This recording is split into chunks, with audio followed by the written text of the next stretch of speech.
Bonjour et bienvenue dans le podcast Mieux vivre sa PMA. Le podcast qui met des mots sur ce que l'on vit quand on est dans un parcours PMA. Le podcast qui vous aide à trouver l'équilibre émotionnel au quotidien. Alors si vous sentez que vos nerfs sont régulièrement mis à l'épreuve, si vous sentez que votre ascenseur émotionnel est dicté par votre PMA, vous êtes exactement au bon endroit. Je suis Teddy et j'essaye de vous transmettre toutes les semaines des outils, des informations, des choses utiles qui vont vous aider à retrouver la maîtrise de vos émotions. Bonjour à toutes, j'espère que vous allez bien. Pour ma part, ça va très bien. Je suis même très contente d'enregistrer ce podcast. Ça fait bientôt 3 mois que je n'avais rien fait. Pour la petite histoire, j'ai lancé le premier podcast Comment protéger son couple au mois de février. Et derrière, tout de suite, j'ai attrapé le Covid et j'ai vraiment mis pas mal de temps à m'en remettre. J'étais très très fatiguée. Ça a été 15 jours où j'ai eu des symptômes vraiment très intenses et j'ai choisi de prendre le temps de me reposer, de prendre le temps de vraiment me requinquer pour ne pas commencer à reposter des podcasts et arrêter parce que la fatigue me submergeait. Donc maintenant, ça va beaucoup mieux, je me sens vraiment bien et j'ai vraiment retrouvé ce plaisir, ce désir de créer et d'éditer des podcasts. Et pendant ma plus ou moins longue convalescence, j'ai eu l'opportunité d'avoir autour de moi beaucoup d'annonces de grossesse et beaucoup de naissances.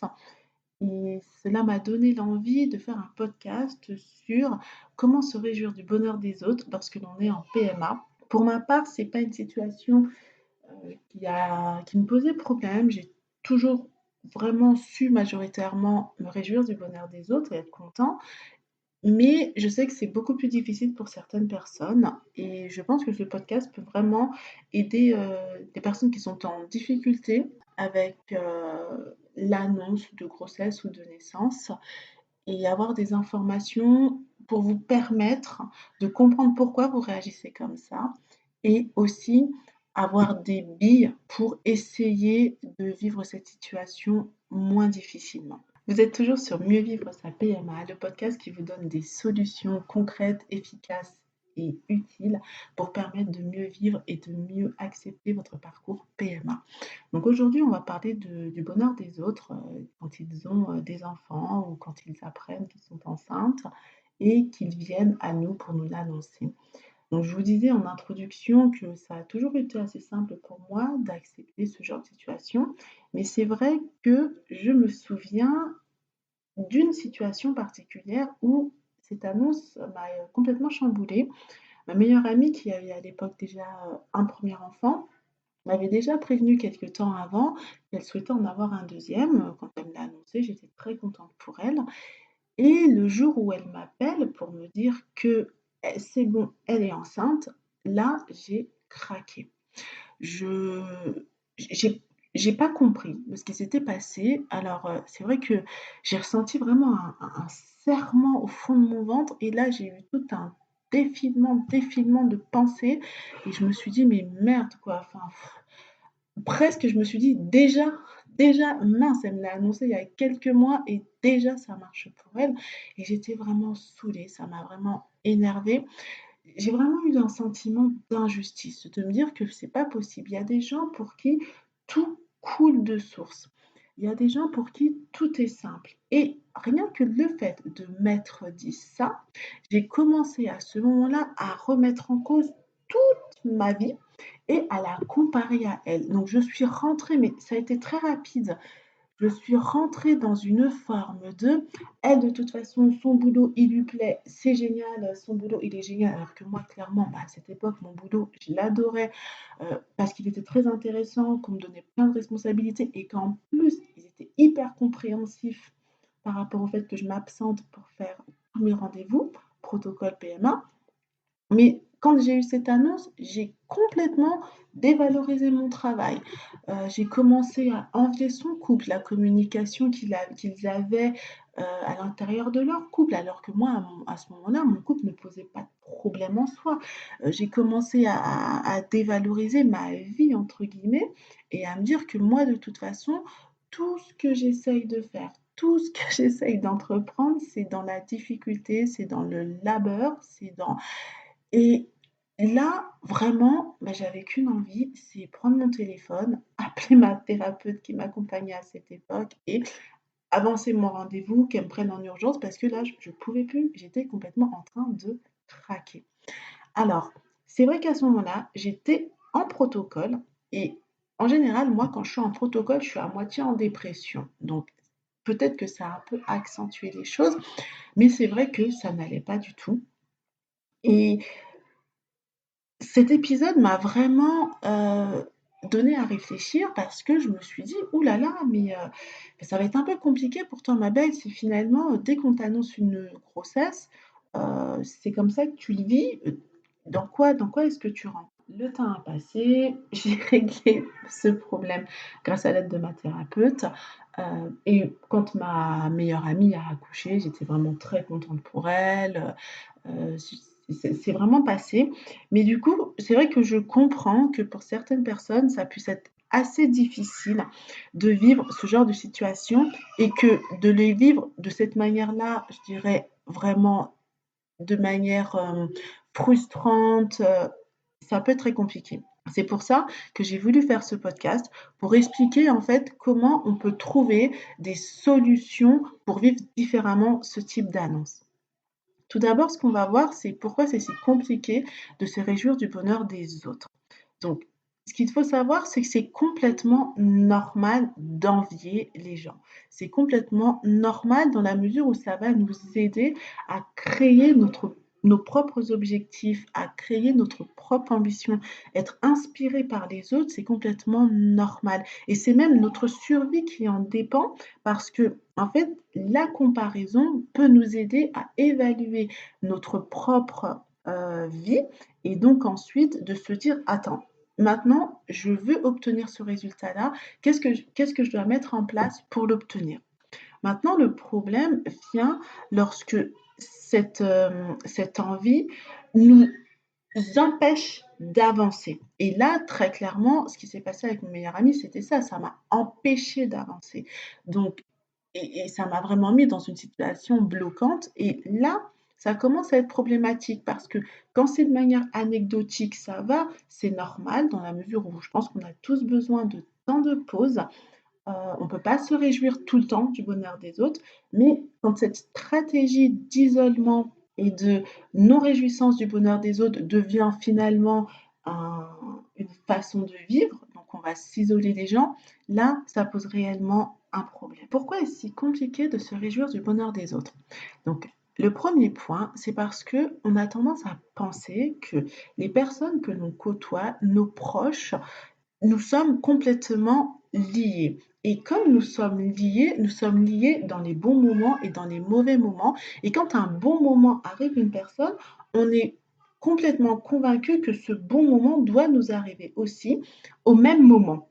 Ce qui est faux dans la mesure où non, il y a un timing. Des fois, certaines personnes ont une promotion avant nous et nous, notre promotion arrive plus tard. Donc, le fait de penser que l'on mérite la même chose que les autres au même moment, d'où une difficulté à se réjouir du bonheur des autres. Le deuxième point, c'est que l'on pense que la réussite est un vase et que si à chaque fois les gens autour de nous puisent dans ce vase, c'est-à-dire réussissent là où nous ne réussissons pas ou nous ne réussissons pas encore, on est complètement frustré. La réussite, c'est quelque chose d'illimité. Si tant est que l'on considère que la réussite peut se manifester complètement de différentes manières. Hem, une promotion, par exemple, si on est focalisé sur la promotion dans cette entreprise-là, on va forcément être déçu si elle n'arrive pas. Si en revanche, on élargit sa conception de la promotion en se disant que la promotion, ça peut être, par exemple, avoir, plus de personnes à manager ou éventuellement avoir à changer d'entreprise et donc augmenter son salaire, on va le vivre complètement différemment. Donc, l'idée, c'est vraiment de se dire que non, le succès n'est pas limité et que chacun vit sa vie à son propre rythme. L'autre point, le troisième point, c'est que nous avons dans notre tête eu un planning que l'on a des fois depuis très longtemps et malheureusement, des fois, ce planning, il est un peu trop rigide. On peut avoir tendance à avoir dit: Alors, à 20 ans, je rentre dans telle école de commerce. À 25 ans, je fais ce job-là. À 30 ans, je suis en couple, j'ai des enfants. À 35 ans, je fais ci. À 40 ans. Et on a un planning complètement précis dans sa tête. Et le jour où les choses ne se passent pas exactement ou pas du tout comme on s'était imaginé, on est complètement déstabilisé et on se demande ce qu'il se passe. Et on est tellement concentré sur le fait d'essayer de comprendre pourquoi notre planning n'est pas respecté, qu'on rentre dans une rigidité aussi bien en termes d'attente qu'en termes de délai. Et donc, on souffre d'autant plus qu'on peut côtoyer quelqu'un à côté de nous qui, pour le coup, coche complètement toutes les cases de notre propre planning. Un point qui explique pourquoi c'est si compliqué par moment de se réjouir du bonheur des autres, c'est parce que l'on va avoir tendance à minimiser ce qui fait notre propre bonheur et nos propres réussites. C'est un peu ce qui s'est passé quand mon amie m'a annoncé qu'elle était enceinte, c'est que j'ai commencé à remettre en cause tout ce que je possédais. Vous savez, c'est un petit peu le phénomène quand on est en rupture, on vient de rompre avec quelqu'un et on va arrêter tout ce qu'on aime. On va arrêter d'aller au sport alors qu'on avait l'habitude de tout le temps y aller et que ça nous fait un bien fou. On va arrêter de voir du monde parce que finalement, on n'a pas envie de voir des gens heureux ou quoi que ce soit. Et donc, on va se couper, on va s'empêcher de vivre tout ce qui nous faisait du bien, au lieu de se dire que, au contraire, il y a un pan de ma vie qui est pas très bien, mais les pans qui vont bien, il va falloir que je les chouchoute parce que c'est ces pans-là qui vont m'aider à sortir la tête de l'eau. Et donc, c'est aussi pour ça qu'on a du mal à se réjouir du bonheur des autres, parce que finalement, on va minimiser tout ce qu'il y a de bien dans notre vie, et plus on minimise ce qu'il y a de bien dans notre vie, et plus on devient jaloux. Et donc, c'est vraiment quelque chose qui se crée petit à petit et de manière presque insidieuse. Donc, ce sont les 4 points qui peuvent expliquer pourquoi on a du mal à se réjouir du bonheur des autres, à savoir le fait que l'on pense pouvoir et mériter exactement la même chose que les autres. On pense que le succès est en quelque sorte est limité, pardon. On a un planning un peu trop rigide par rapport à ce que nos attentes de la vie et on a tendance à clairement minimiser ce qui compose notre vie. Alors maintenant, je vais vous dire pourquoi c'est délétère. C'est délétère parce que ça va créer une baisse d'estime de soi. Finalement, si je commence à trop minimiser les bienfaits de ma vie, je vais commencer à penser que ma vie est nulle, que ma vie ne vaut pas le coup en comparaison des autres. Et donc, c'est vraiment très grave parce qu'à ce moment-là, on commence à se critiquer constamment et c'est vrai que cette comparaison va nous pousser.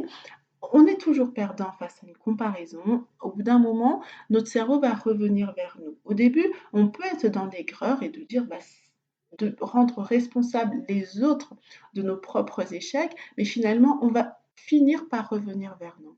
Donc, c'est délétère en soi d'avoir des difficultés à se réjouir du bonheur des autres. C'est délétère parce que ça nous baisse notre estime de nous. Le deuxième problème, c'est la dégradation des relations que l'on a avec les gens.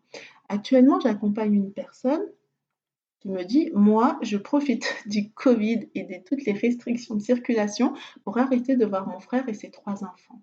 Et ben, d'un côté, elle me le dit en rigolant et elle me dit: «Voilà, ça me repose», mais de l'autre côté, elle s'en veut. Elle a des difficultés à l'expliquer à son frère, du fait que, finalement, elle n'ose pas lui dire réellement pourquoi elle ne vient plus trop le voir et donc ça elle sent que sa relation se dégrade et ça peut être un peu pour tout, c'est-à-dire qu'on va finir par s'isoler et ça, c'est mon troisième point. Le troisième point qui fait que c'est délétère de d'avoir du mal à se réjouir du bonheur des autres, je suis désolée, j'ai du mal à parler aujourd'hui, et ben, c'est que ça va nous créer un isolement. On va créer autour de nous une espèce de bulle, un sentiment d'incompréhension, un sentiment où on va se dire: «De toute façon, personne ne comprend ce que je vis, les encouragements que les personnes me donnent ne sont pas des encouragements adaptés, je les vis plutôt, comme des réflexions ou comme des choses, qui ne m'aident pas. Donc moi, je préfère rester entre moi ou moi et mon couple, ou moi et uniquement les personnes que je connais et qui sont en PMA. Sauf que ça, c'est une stratégie qui n'est pas viable sur le long terme. On ne peut pas se couper du monde. Et donc, c'est en ça qu'il est quand même beaucoup plus facile au quotidien d'apprendre à accepter les annonces de grossesse ou les annonces de naissance parce que cet isolement, il est impossible à tenir sur le long terme.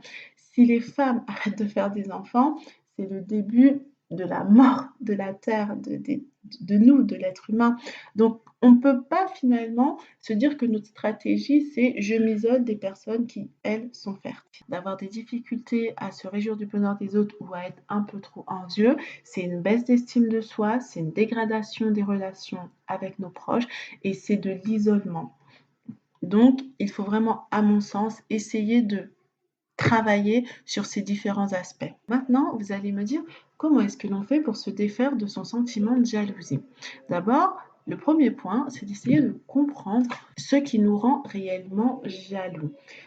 Est-ce que c'est la situation que vit la personne, parce qu'on a l'impression qu'elle coche toutes les cases que nous aimerions cocher, pardon? Est-ce que c'est le fait de se dire que moi, je ne suis pas suffisamment une personne bien pour obtenir ce qu'a cette personne? C'est vraiment ça, essayer de comprendre ce qui nous rend réellement jaloux. Ce que j'aime me dire, c'est que souvent, on a l'impression que la chose qui nous rend jaloux, c'est uniquement le fait que la personne est enceinte. Maintenant, des fois, il peut y avoir vraiment d'autres aspects. Quand on creuse un petit peu plus, quand on s'interroge un petit peu plus, on se rend compte par moments que c'est d'autres aspects qui sont en jeu et que ce n'est pas uniquement le fait d'avoir ou de ne pas avoir.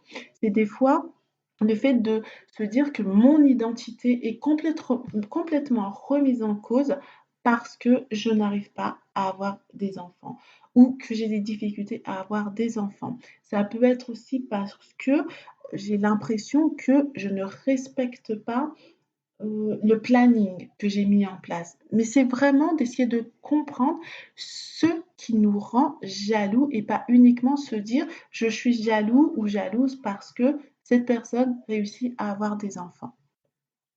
Le deuxième aspect, c'est d'être reconnaissant et de vraiment apprécier ce que l'on a déjà au quotidien. C'est d'essayer de se focaliser sur ce qui fait que notre existence a de la valeur et d'essayer de maintenir ce niveau de valorisation de notre quotidien.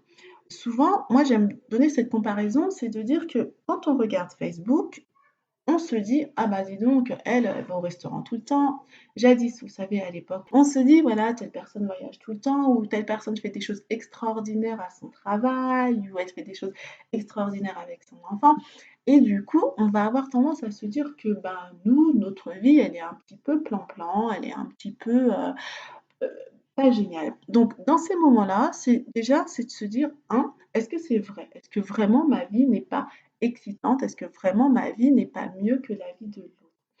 La majeure partie du temps, c'est faux. Maintenant, c'est peut-être vrai. Peut-être qu'en effet, vous ne mettez pas assez de paillettes dans votre vie. Peut-être qu'en effet, vous n'avez pas, vous avez arrêté de faire ce que vous aimiez parce que vous rentrez dans une forme de tristesse, dans une forme de dépression qui vous empêche d'avoir la motivation pour faire ce que vous aimiez avant. Et en effet, oui, peut-être qu'à ce moment-là, vous pouvez vous dire que oui, votre vie n'est pas mieux que celle des autres. Maintenant, dans ces cas-là, j'ai envie de vous dire, eh ben, il faut se bouger. Il faut essayer de remettre des paillettes dans sa vie. Et là, vous pourrez recommencer à apprécier les petits moments de l'existence parce que ce sont que les petits bonheurs du quotidien qui font des montagnes de bonheur. On n'a pas tous les jours, ou je dirais même tous les mois, des choses extraordinaires à raconter. Quand on a des amis au téléphone, en général, on leur raconte toujours un peu les mêmes choses. On n'a jamais, c'est rare d'avoir des choses extraordinaires. Mais pour autant, c'est ces petites choses que l'on raconte, ces petits moments que l'on a à partager avec les gens qui nous sont proches, qui créent notre montagne de bonheur. Donc vraiment, il faut soit être reconnaissant de ce qu'on a déjà, soit essayer de développer un maximum un monde de paillettes. Le troisième point, c'est d'essayer de se décentrer de ses propres émotions lorsque l'on apprend une nouvelle du type je suis enceinte ou je viens d'accoucher. Ce qu'il faut se dire, c'est que moi, de toute façon, quelqu'un qui m'annonce qu'elle est enceinte en tirant la tronche, ça va me faire chier. Donc, je préfère très clairement que cette personne, pardon, m'annonce qu'elle est enceinte avec le sourire, en étant sincère sur ses émotions, parce que au final, moi, ces émotions-là, je peux les capter. Ces émotions-là, elles sont contagieuses. Et clairement, le bonheur des autres doit être un carburant. Et pour ça, il faut se décentrer. Il faut se dire à un moment, OK, moi, c'est ce que je ressens, mais je veux ressentir autre chose. Je veux vraiment comprendre et accepter que cette personne qui m'annonce sa grossesse ou son accouchement a le droit et doit être heureux de ce qui lui arrive dans la vie et que si elle l'est, je vais vraiment m'alimenter, je vais vraiment capter ce bonheur, capter cette émotion complètement positive. Donc, ça nécessite vraiment d'accepter que le bonheur est contagieux, que quand à un moment de ma vie, je sens que je commence à sombrer dans des, des phases un peu plus difficiles ou que j'ai du mal à ressentir des émotions positives, ben ces émotions, il faut que j'aille les chercher chez l'autre. Et à travers ce type de nouvelles-là, et ben, c'est aussi de saisir cette opportunité de se dire, OK, là, il y a un peu de bonheur à prendre, je vais le prendre. Parce que, en réalité, qu'est-ce qu'il y a? Qu'est-ce qu'on en a envie d'entendre? Est-ce que l'on a envie d'entendre que telle personne a fait une fausse couche? Est-ce qu'on a envie d'entendre qu'une personne aussi est infertile? Ce sont pas des choses, c'est pas ce qu'on souhaite aux gens qu'on aime. C'est pas ce qu'on souhaite aux gens qui nous entourent. Non, on ne leur souhaite que le bonheur. Donc le fait de se réjouir du bonheur des autres, d'y arriver, c'est finalement être aligné avec ce qu'on souhaite pour les gens qui nous entourent, même si par moments on a l'impression que c'est enfoui, même si par moments on a l'impression que ce bonheur que l'on souhaite, il est masqué par beaucoup de tristesse, et ben en vrai, au fond de nous, on ne souhaite pas apprendre que nos proches sont infertiles. On ne souhaite pas apprendre que nos proches ont fait une fausse couche. Bien au contraire. Donc, ce qu'on souhaite, c'est d'apprendre des bonnes nouvelles et entendre qu'une personne a accouché dans de bonnes conditions et entendre qu'une personne a fait est enceinte, c'est ça que l'on veut, c'est une bonne nouvelle. Quatrième point, je dirais, c'est de prendre conscience aussi du fait qu'il y a suffisamment de bonheur pour tout le monde, pour vous, pour moi, pour tout le monde, et que comme je vous le disais, le bonheur, c'est aussi une question de timing, c'est aussi une question de perception.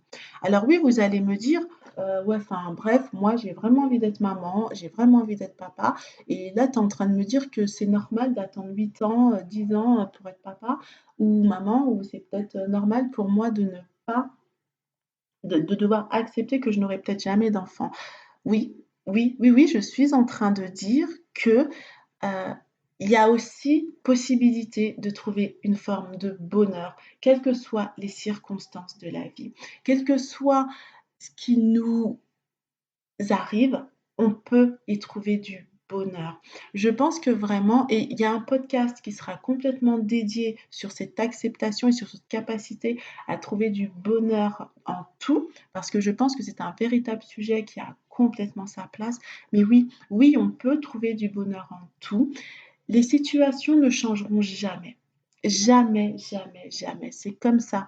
Moi, on m'a enlevé ma trompe, j'ai de l'endométriose et ça changera pas. Ce que je peux changer, c'est ma perception de ce qu'il se passe. Alors ça, je vous dis, c'est la partie la plus difficile à faire, en effet. Et c'est vrai que quand je fais mes accompagnements, c'est quelque chose qui prend du temps.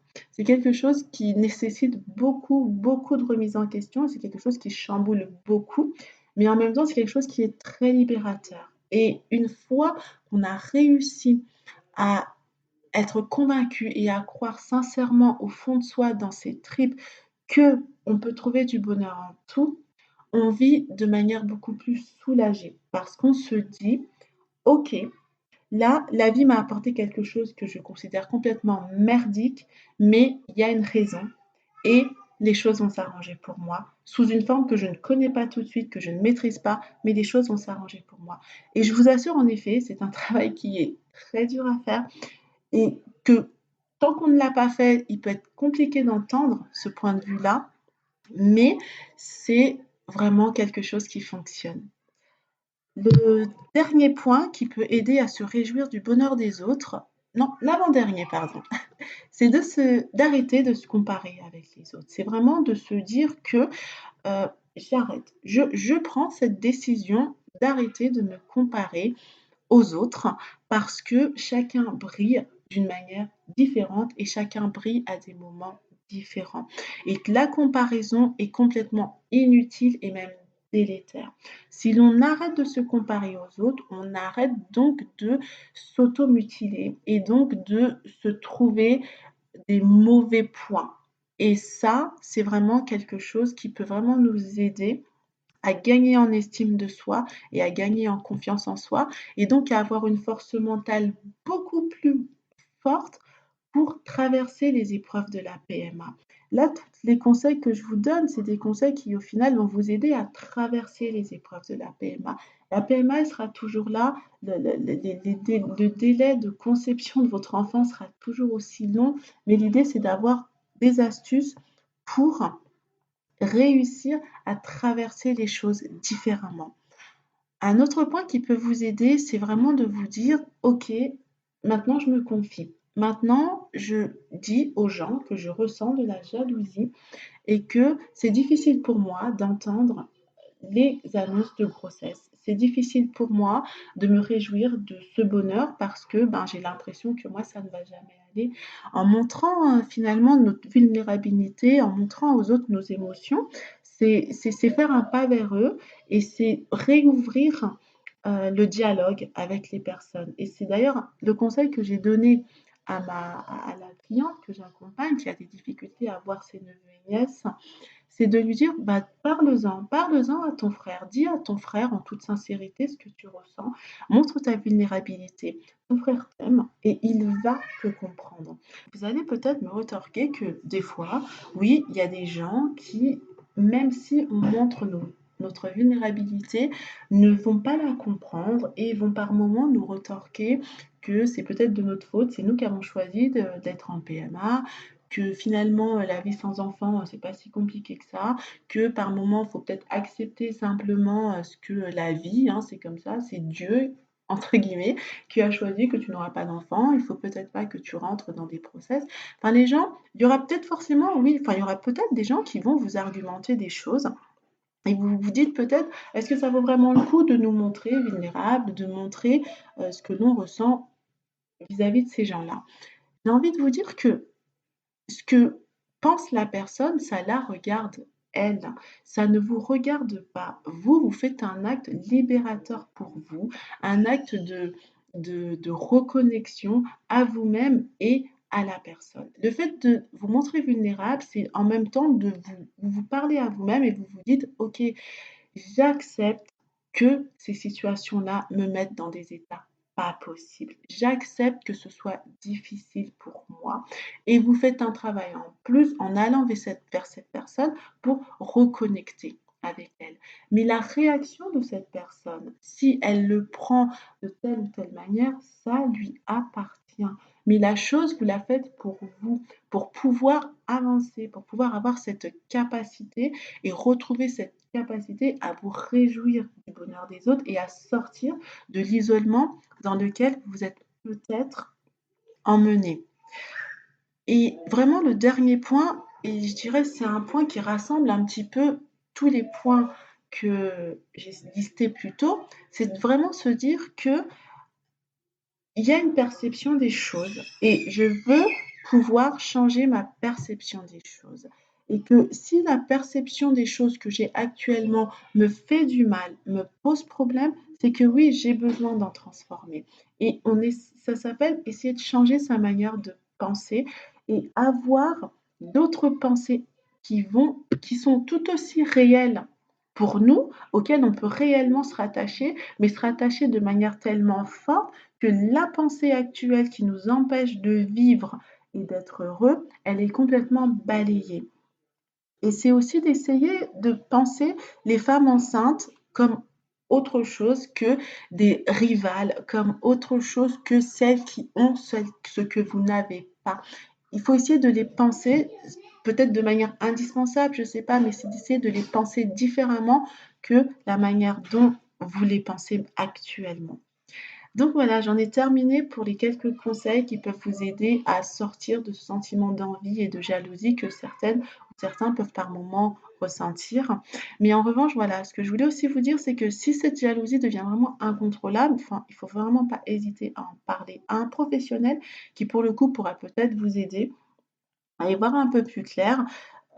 Mmh, vraiment moi, cet aspect-là, c'est un aspect qu'on fait en accompagnement parce que je le retrouve relativement souvent et c'est un aspect que j'aime aborder vraiment dès le début pour vraiment donner ce côté libérateur et redonner finalement, un peu d'estime, un peu de valorisation à la personne que j'accompagne. Pour résumer un petit peu ce podcast, j'ai envie de vous dire que c'est normal d'éprouver de la jalousie, mais c'est aussi important de comprendre que finalement, ce ne sont pas les annonces de grossesse ou les annonces de naissance qui nous font du mal, mais ce sont plutôt les pensées et la perception que l'on met derrière. Et c'est ça qui nous fait du mal. Et que de toute façon, ce qui se passe autour de nous, ça ne changera jamais. Les femmes enceintes seront toujours là, il y aura toujours des naissances. Et donc, ça ne changera jamais. Et du coup, l'idée, c'est vraiment de transformer ces idées, transformer la perception de ce que l'on a. Vous savez, autant choisir de se réjouir parce que de toute façon, être attristé, ça va faire que renforcer notre malaise. En fait, l'idée, je pense que vous l'avez compris, c'est de travailler sur les pensées et de trouver des pensées qui sont suffisamment réelles et suffisamment tangibles. Et ce sera d'ailleurs le sujet du prochain podcast où je vous parlerai des émotions et des pensées parce que tout est étroitement lié et que si on arrive à travailler nos émotions et donc nos pensées, on va réussir à calmer cet ascenseur émotionnel que l'on vit lorsque l'on est en PMA et on va pouvoir trouver cet équilibre émotionnel qui va nous permettre de vivre notre PMA de manière beaucoup plus, je dirais, sereine et aussi de manière beaucoup plus constructive parce qu'on va redonner de la magie, on va redonner des paillettes à l'entièreté, à la totalité de notre vie. J'en ai fini pour aujourd'hui. J'espère que vous avez pris autant de plaisir à écouter ce podcast que moi j'en ai pris à le faire. C'était vraiment agréable de vous parler en toute sincérité, en toute connexion presque avec vous-même. Si pour vous ça a été aussi un plaisir, n'hésitez pas à mettre la note de 5 étoiles et à commenter le podcast, ça me ferait vraiment plaisir aussi. N'hésitez pas aussi à vous inscrire à la newsletter via le lien qui est en dessous du podcast. Si vous vous inscrivez, en fait, vous allez avoir un petit cadeau qui va vous permettre de faire un premier pas vers une forme de transformation et en même temps avoir un petit moment de détente. Enfin, clairement, je pense que vous allez apprécier. Dans la description, vous allez aussi pouvoir trouver un lien Calendly qui va vous permettre de vous inscrire pour un accompagnement qui dure 45 minutes et c'est vraiment un accompagnement. C'est pas simplement 45 minutes de découverte, c'est vraiment un accompagnement où on va aborder un point, de votre parcours ou un point de votre désir d'enfant. Alors ça ne sera pas forcément le gros point parce qu'en 45 minutes, c'est un peu compliqué, mais on va vraiment travailler ensemble et ce sera une façon de découvrir la méthode que j'utilise et d'essayer de créer entre nous un premier lien, une première alliance qui pour moi est vraiment très importante avant de rentrer dans tout accompagnement. Et ben voilà, j'en ai terminé, je vous laisse, je vous souhaite plein de plus et je vous dis à très bientôt.